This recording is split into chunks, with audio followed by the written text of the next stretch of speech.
Ah, it's been a while. Of course.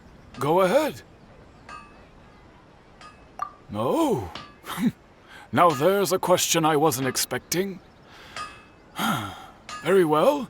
I'll tell you what I know once more. The once renowned Raiden Gokuden, comprised of 5 branches. Amenoma, Futsu, Ishin, Hyakume, and Senju.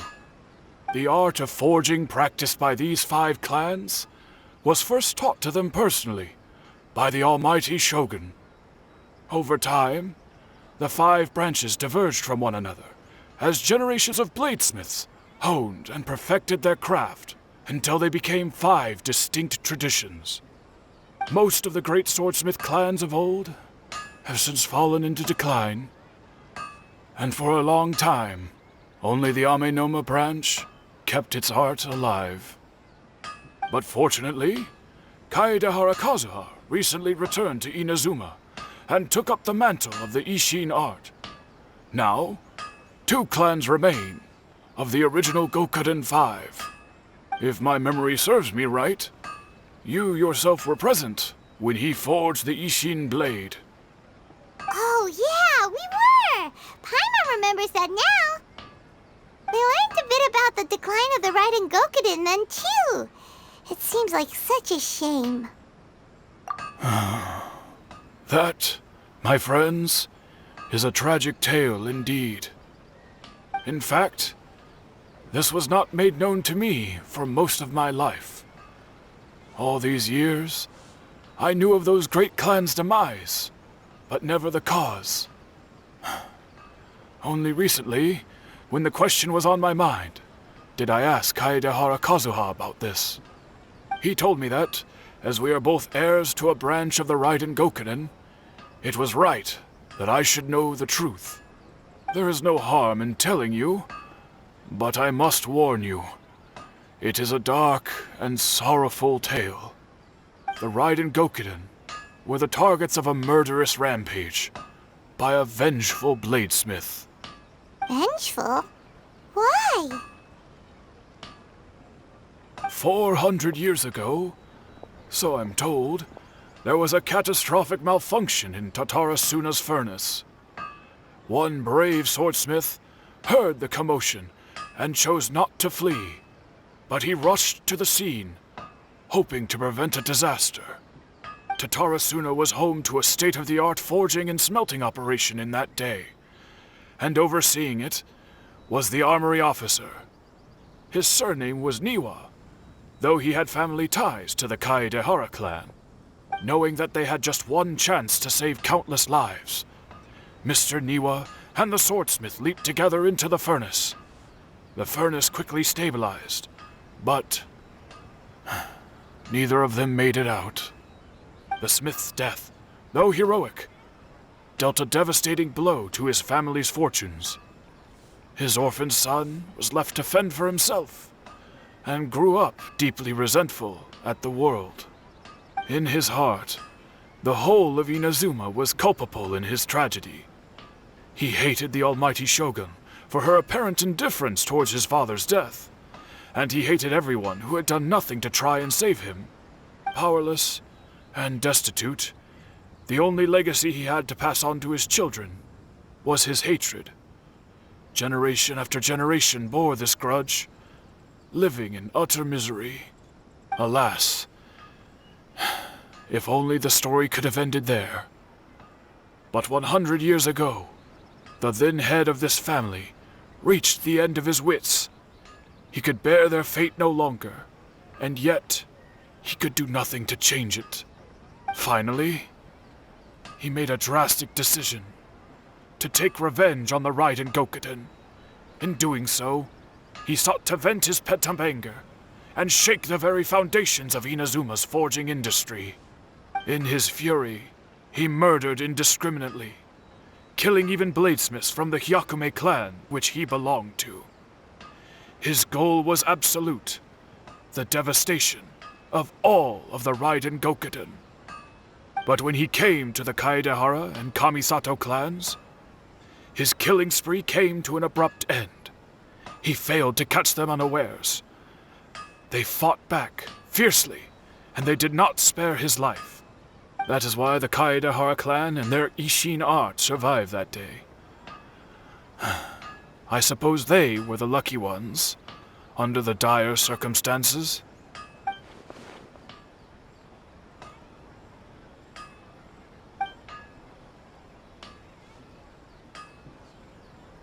Was there anything else you wanted to ask? Kazuha? Why, yes. Just yesterday, in fact. We spoke for a while over some tea. He seemed well.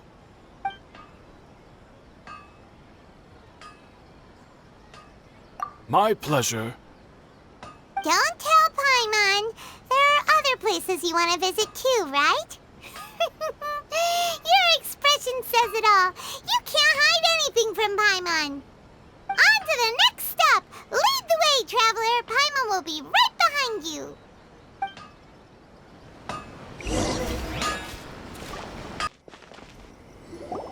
We're here. This is the Yashiro Commission's headquarters, so... Traveler, it's been a while. If you're looking for the Commissioner and Miss Kamisato, I'm afraid your timing is unfortunate. They're not here right now. Are they out on business? The Commissioner is out on business, and Miss Kamisato is standing in for some meetings in the Commissioner's place. If it's urgent, you're welcome to wait inside until they get back. What do you think? Shall we go in?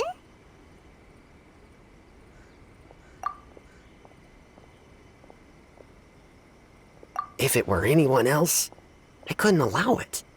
But seeing as you're so close with the Commissioner and Miss Kamisato, I think it should be okay. We'll be heading in then. Thanks!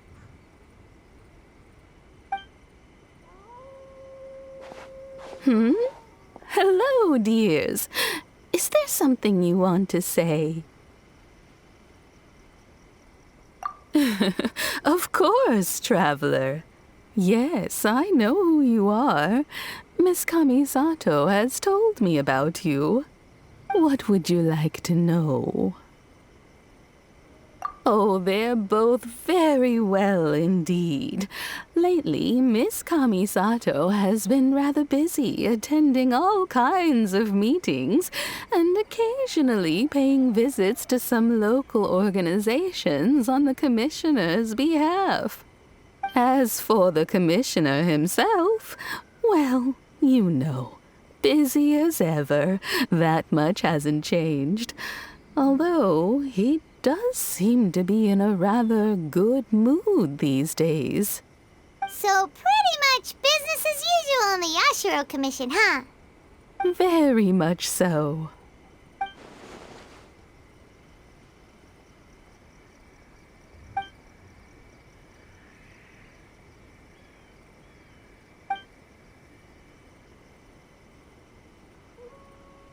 Well, got any more questions?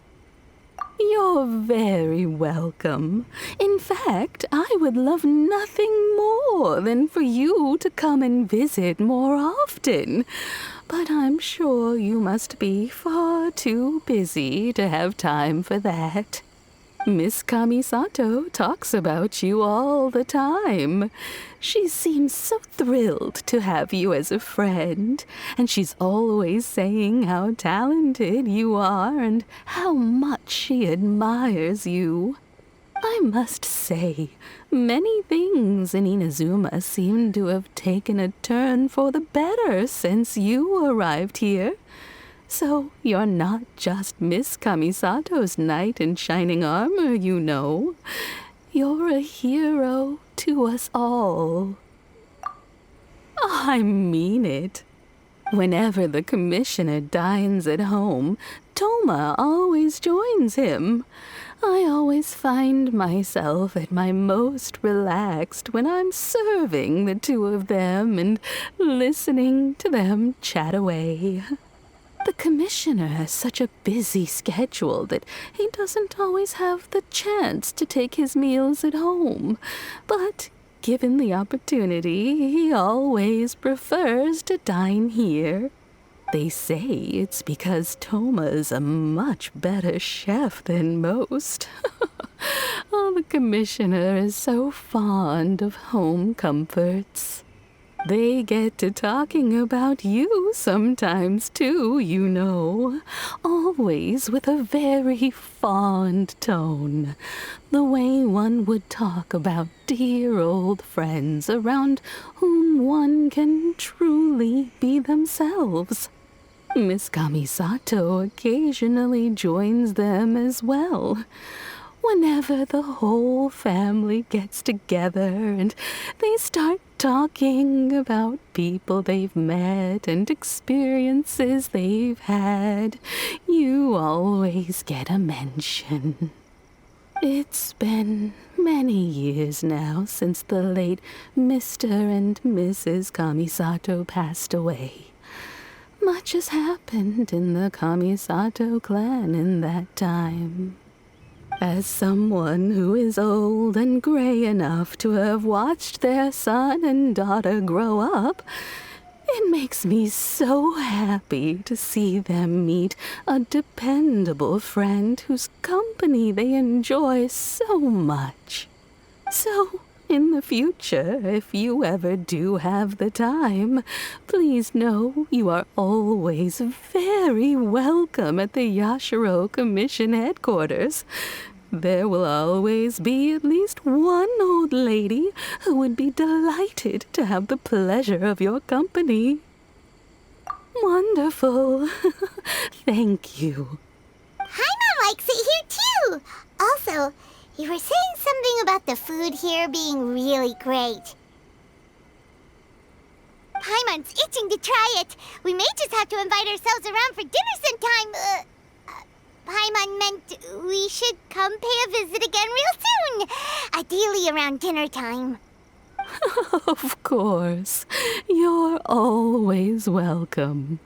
Alright, goodbye for now. Where are we going next? Great! Goodbye, ma'am! Don't worry, we'll see ourselves out. All right, then. Take care now. Hope to see you soon. Oh, are you two leaving already? Yep, everything's taken care of now. Don't worry. Very well. Safe travels. Goodbye.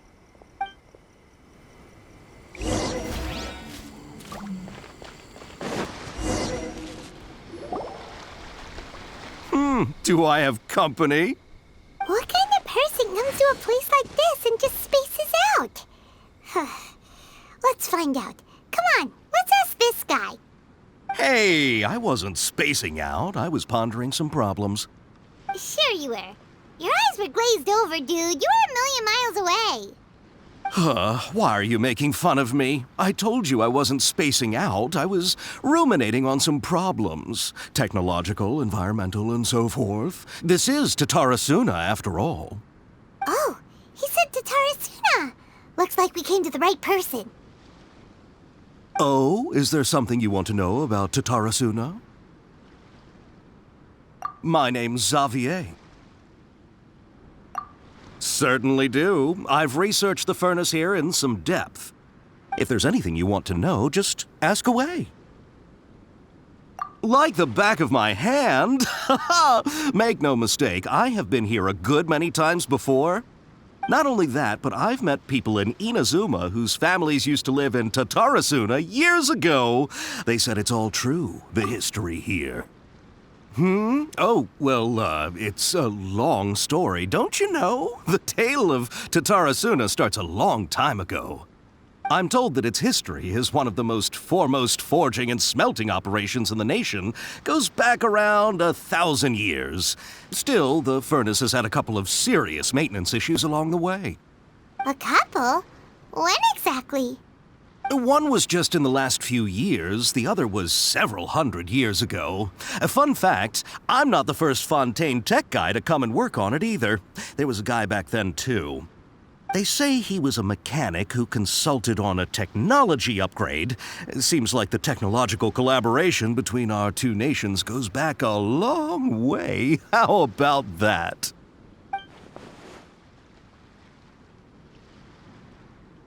Hey, weren't you gonna ask Xavier something about Tatarasuna?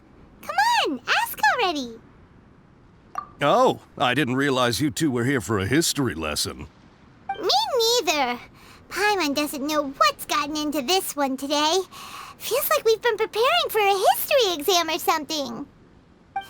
What brought this on? Did you just wake up today with a sudden burning desire for historical knowledge? Sure, go ahead. A kabuki mono? No, I can't say that I have.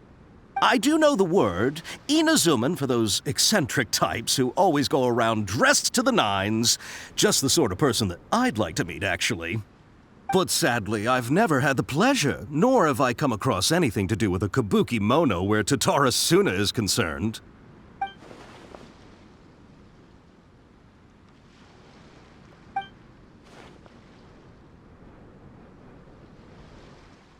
Of course! Don't mention it.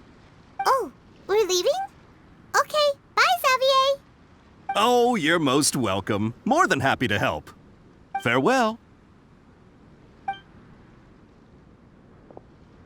Looks like you got all the information you're looking for. Sure, but what's up with you today? Whatever it is, it seems like it's really troubling you. Keep your smile, Spinal Crocodile. No matter what happens, Paimon will always be there for you.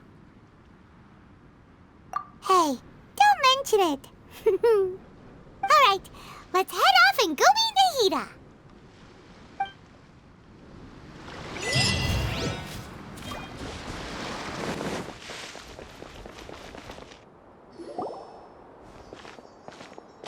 Hey, it's them!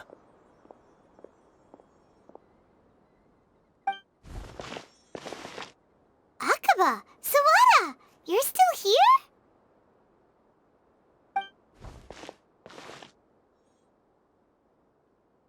Indeed we are. If you have a moment, we'd love for you to join us once more. We have time. What do you want to talk to us about? It's the same topic we discussed last time. Obviously. Still looking for more info about Tatarasuna, huh? Should we join them?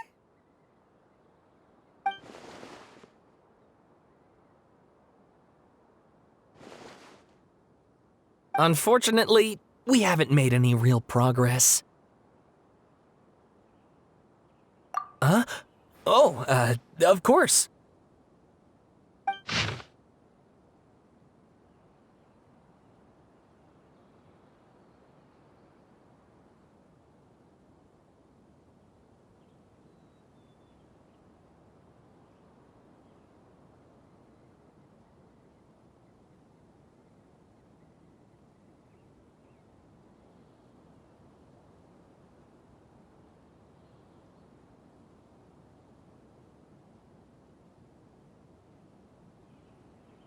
I presume you'll want to read mine as well. Here.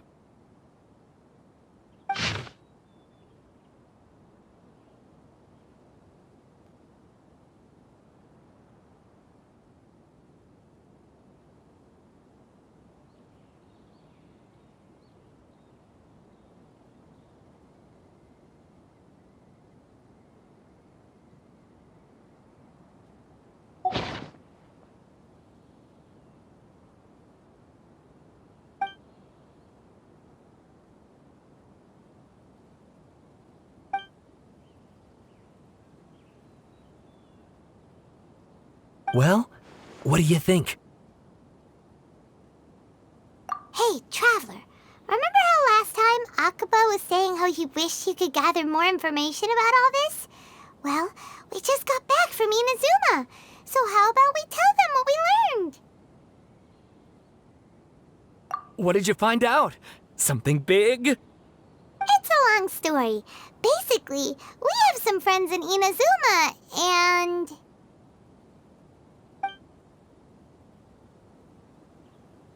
Wow, so many new details. Thank you so much for sharing that with us. Well, well. So it all comes down to one man's desire for revenge. Huh. You heard this from a member of the Amanoma clan, you say? Then I guess it must be true. Ugh. So there's no ghost story here after all. This new information actually lends further credence to my hypothesis. Evidently, swordsmiths were seen as having an incredibly prestigious role in society those days, to the extent that harming them was conceived of, at least by the perpetrator, as a way of exacting revenge against those in power. Yes, okay, point taken, you were right. But that doesn't mean I can't carry on with my novel. And they're back at it. These guys are really into this. Oh, so sorry. Look at us, prattling on about our projects and ignoring you. Thank you so much for the information. You're welcome. See ya. Keep us in the loop if you find out anything else. Will do.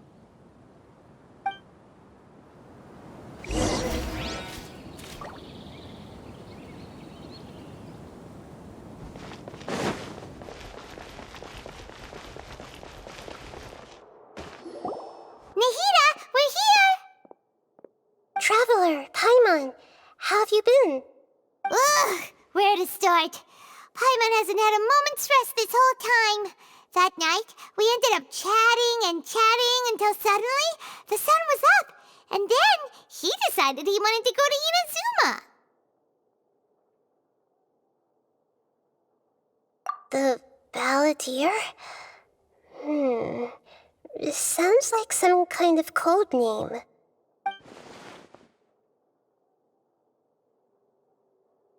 You look troubled. Is there something you need to tell me?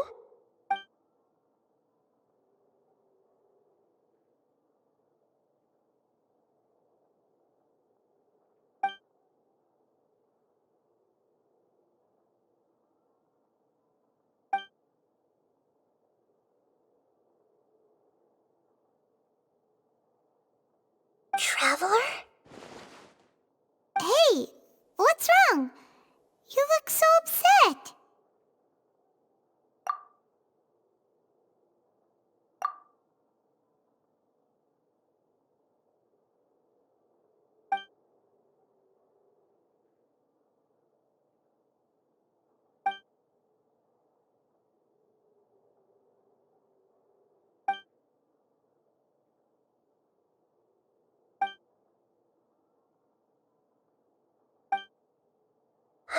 That's quite a story. So, this puppet known as the Balladeer erased himself from Irminsul, hoping that he could change the past. But how was he even able to do that? As the Traveler said, he very nearly became Sumeru's deity. Admittedly, I remember it a little differently. I don't recall finding anyone inside the machine after we defeated it. Nevertheless, it does make sense. If someone were to successfully erase themselves from Irminsul, the world would change to reflect the new reality. So, you believe this person really existed, and we just don't remember him because... well, because he literally changed the world? Yes. Theoretically speaking, it is possible to do this. But I'm struggling to imagine the kind of person who would dare go through with it. The Traveler comes from a world beyond Teyvat. That's why there's no information about him in Irminsul, and it also explains why any changes to Irminsul wouldn't affect him. So if there's anyone in the world capable of retaining memories from a past that has been rewritten, it's you. It's quite incredible when you think about it. Paimon's having a hard time understanding this Balladeer guy's motivations. Why did he do it? I can only make inferences based on the information we've been given. As for what kind of person he was, only you remember that.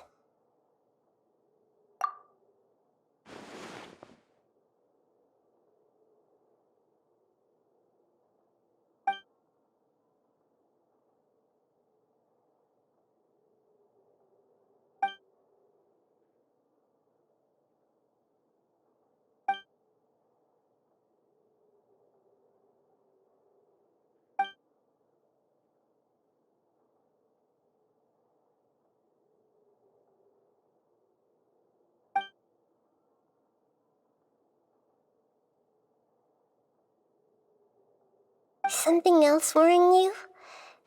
Something that you can't share? It couldn't change the fate of the ones who had died, right? Once the balladeer realized he hadn't been betrayed after all, it must have completely changed his view of the people of Tatarasuna. Now he saw them as friends again. He couldn't keep hating humans after that, and if he thought there was a chance he could save his old friends, it would be hard not to try. The story makes sense, every part of it. The balladeer tried to achieve godhood with the doctor's help. He was unsuccessful, but retained the power to connect with Irminsul. That power then enabled him to change what was recorded in Irminsul and erase himself, even though he didn't have much strength left.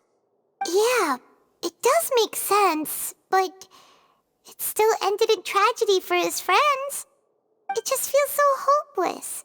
He gave everything to do this, but it seems like he got nothing in return.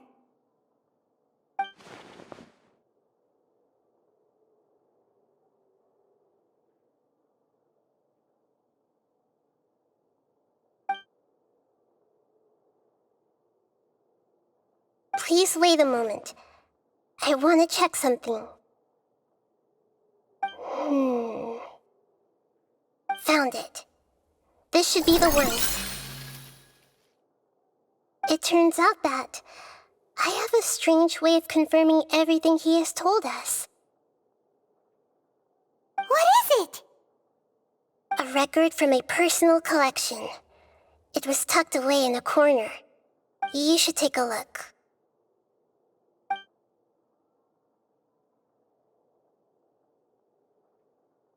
Is this a fairy tale? Who wrote it? I authored this record myself. Huh? You wrote a fairy tale that somehow has something to do with the balladeer? When combined with the traveler's narrative, it's clear that this story is an allegory. Everything in it is a symbol for something else. Hold on. So this record survived from the past? Yes. Any information about the balladeer or the kabuki mono in other records will have been changed. But I wrote this story in a way that means it was left intact. Changing the information in Irminsul changes to that. But Irminsul can't change information that was well hidden in advance. I guess I must have written this story as a backup before the balladeer entered Irminsul.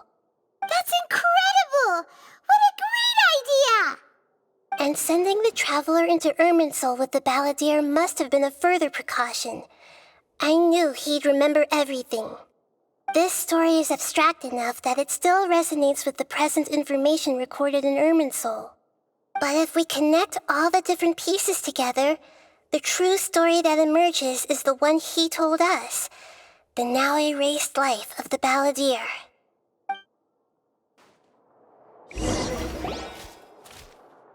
There was once a lone monster draped in fox fur. The monster found a family of foxes, joined them, and they became friends. The monster lived with the family day and night, and everyone treated it as one of their own. Once in a while, the monster would take off its fox fur at night and lament to itself as it gazed at its reflection in the water.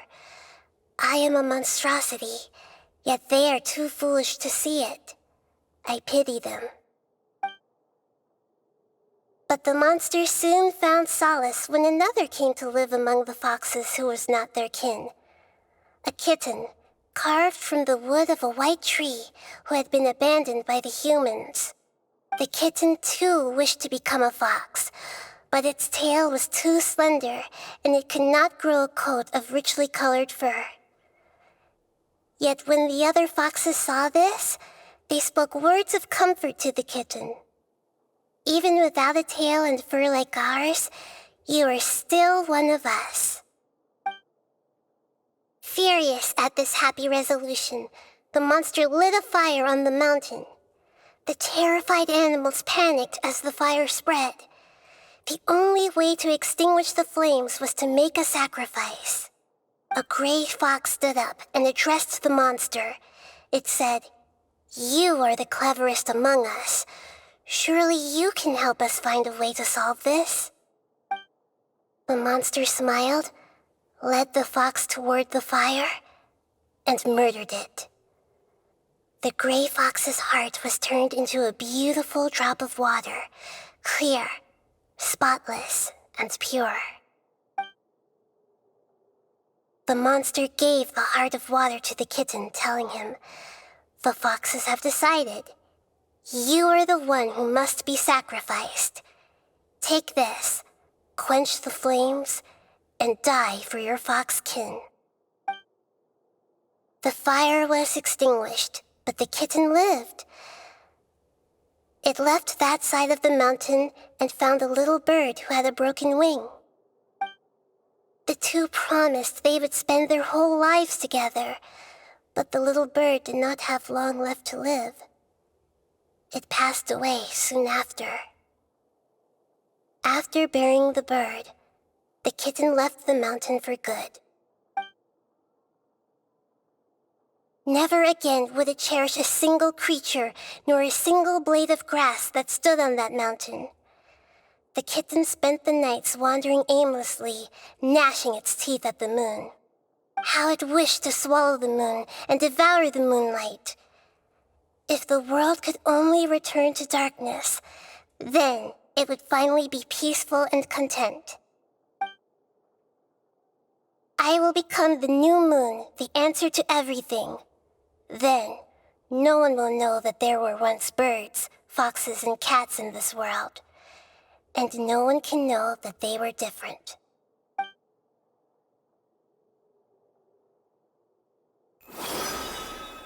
We solved it!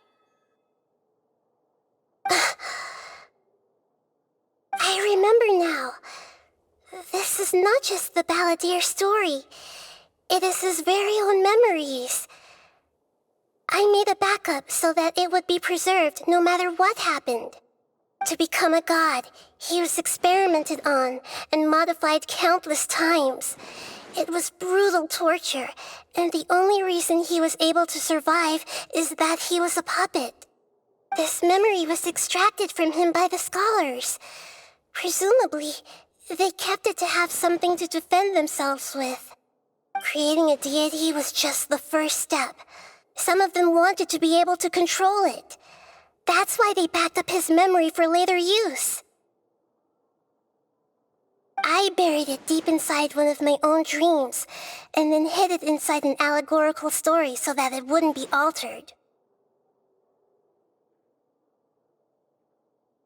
It's hard to believe that this person really existed, let alone that he tried to get rid of us on more than one occasion.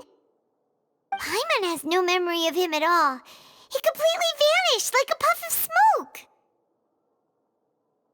The Balladeer agreed to help me look for information about the Descenders, and although he was unsuccessful, he still helped you.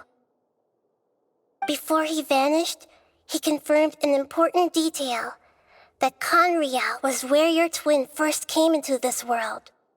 We still don't know how the change to Irminsul will affect the senior ranks of the Fatui, but in all likelihood, they won't even remember their own Harbinger. It sounds like Paimon wouldn't like this guy a whole lot if he was still around. But still, Paimon doesn't like the way it all ended that much better. This is why wisdom alone cannot answer all our questions. We look, we see, and we comprehend, but the question still troubles us. So the answer is not everything. People yearn to find the truth and then conquer the troubles they face. When you give someone the truth, you give them a chance to choose their own destiny. To others looking on, this may seem like a pointless endeavor, but for him, the chance to act on his desire to disappear must have meant a lot.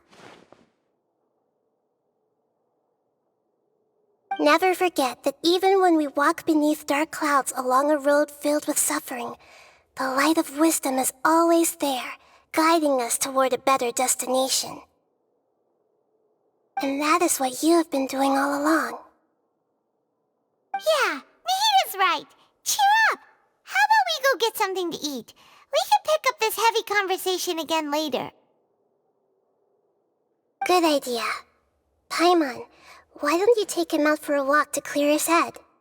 You got it! Come on, Traveler! You need to get out of your head for a while. You'll feel much better after taking a walk. Let's go get a snack from one of the stalls in the Grand Bazaar! That'll be sure to lift our spirits. It must be really tough being the only one who remembers all that.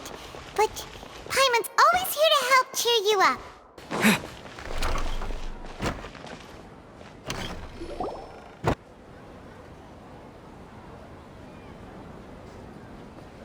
We're here! What should we eat first?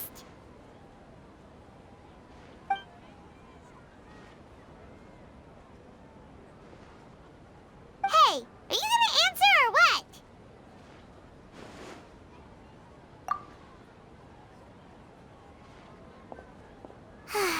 Alright, whatever you want. Well, Paimon will be right here when you figured stuff out. Then we can get something to eat.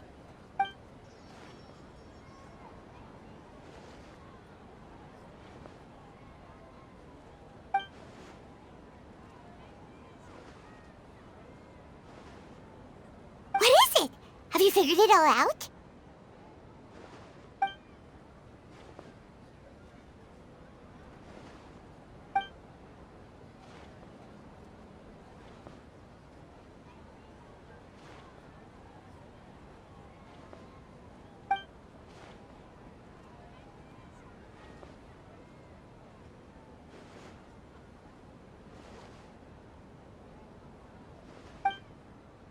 Why'd you jump up all of a sudden?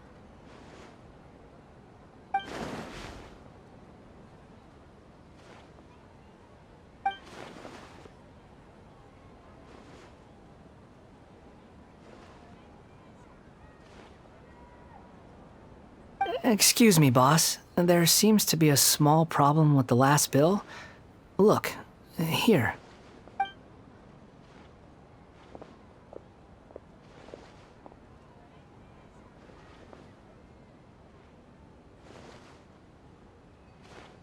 Hey! Hey, wait!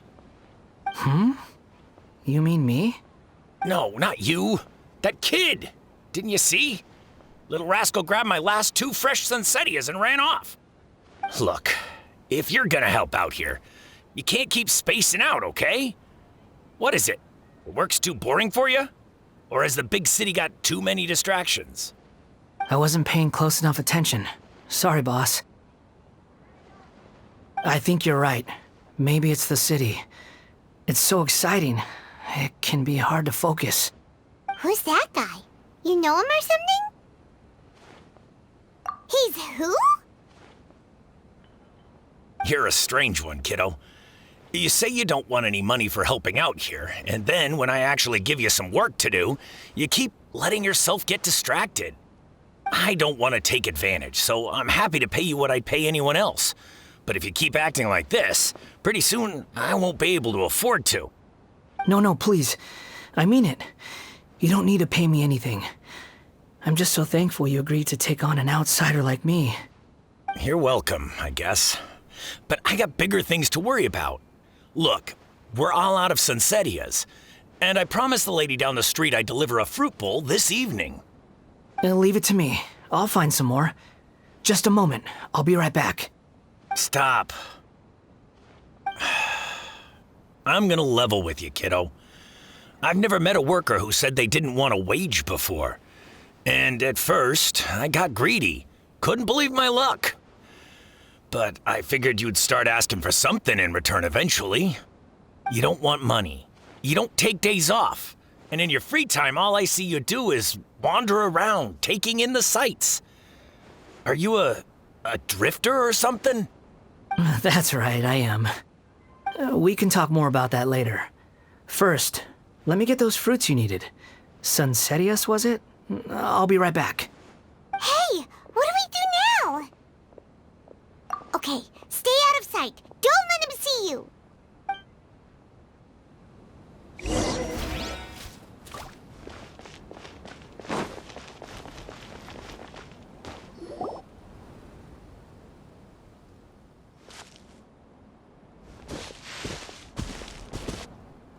Yeah, this'll do. Even though you say he's the balladeer, what are we planning on doing? Stealing his Sunsetius? Isn't that a bit too cruel? Oh, all right. This should be enough. Guess I should wash them before I take them back.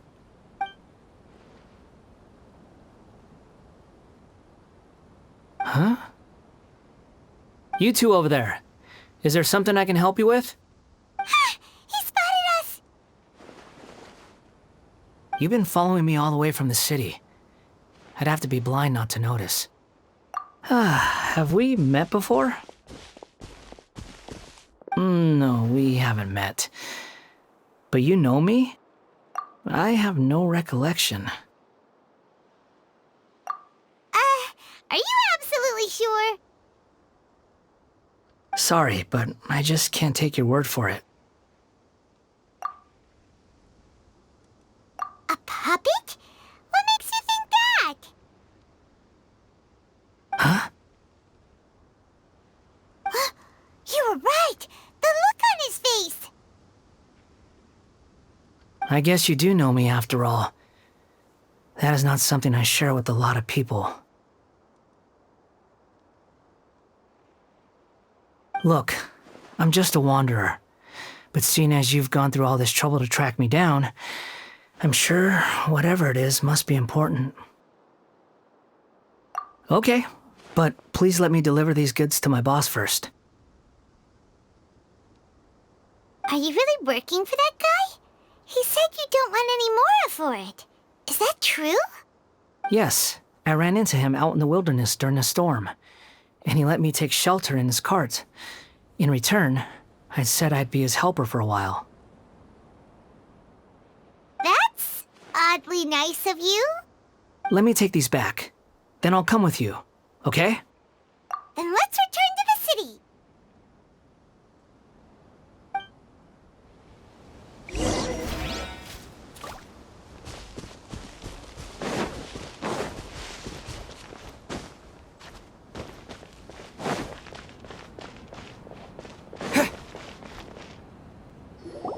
Here you go, boss.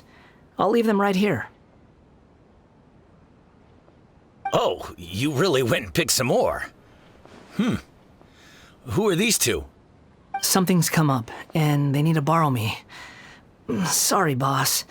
I'm afraid I'll be away from the stall for a while. I was just about to pay you anyway. Go wherever you want, kid. Don't waste your time here. What? I get it, okay? You just wanted to help me out, to thank me for giving you shelter from the rain that day. Even then, I don't understand why you're so adamant that you don't want any pay for it. But look, it was pouring down, and there you were, sauntering along without a care in the world, like you had nowhere to be and didn't even care that it was raining. Imagine you were me for a second. It's a little weird, right? Why is this guy traveling during a rainstorm if he's not trying to get somewhere? And why is he taking a shortcut through the open country if he's not even in a hurry? But anyway, taking you in didn't put me out even slightly. You don't owe me a thing for it. Certainly not all this. Your time is valuable. You know, you should go live your life. But I don't...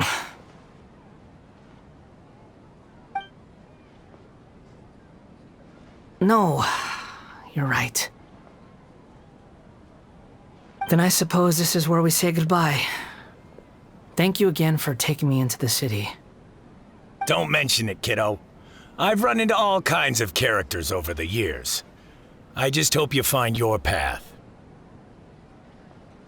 Thank you. All right, done. Thanks for waiting for me. We can go now.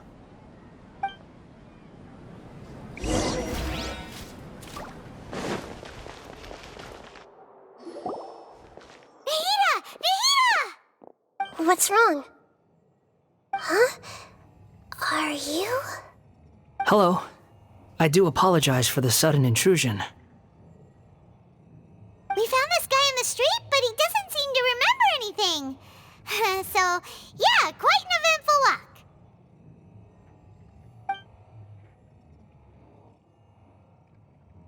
You say that you are trekking across Teyvat to train yourself. Many other Inazumans who describe themselves in this way call themselves Shugenja.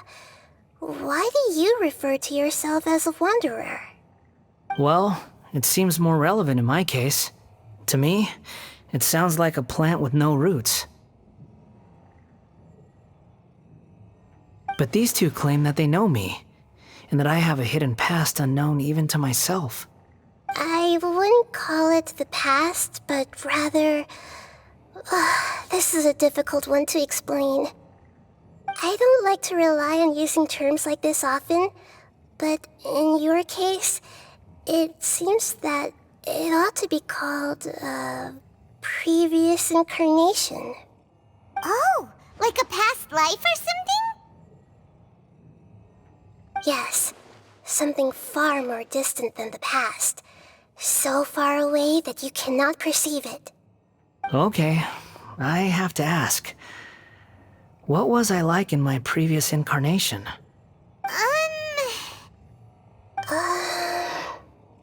Oh, okay. I see. You want to tell me, but you can't bring yourselves to say it. Looks like I didn't have the most wonderful existence in my previous incarnation. If it's that difficult to talk about, I have no doubt it will be just as difficult to hear. But I'll be able to handle it. Please, tell me the truth. Is truth something you care a lot about? Yes.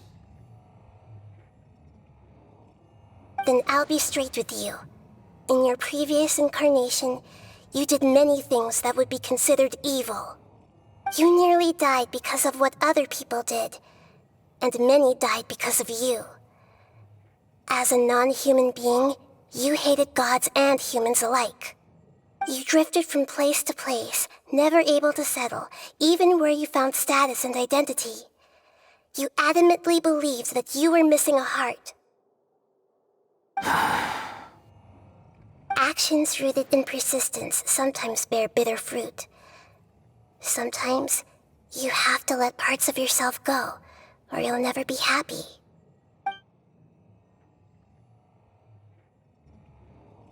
I gave everything I had, but it barely changed history at all. In terms of the outcome alone, that's true. I don't think I can judge everything I've heard purely in terms of right and wrong.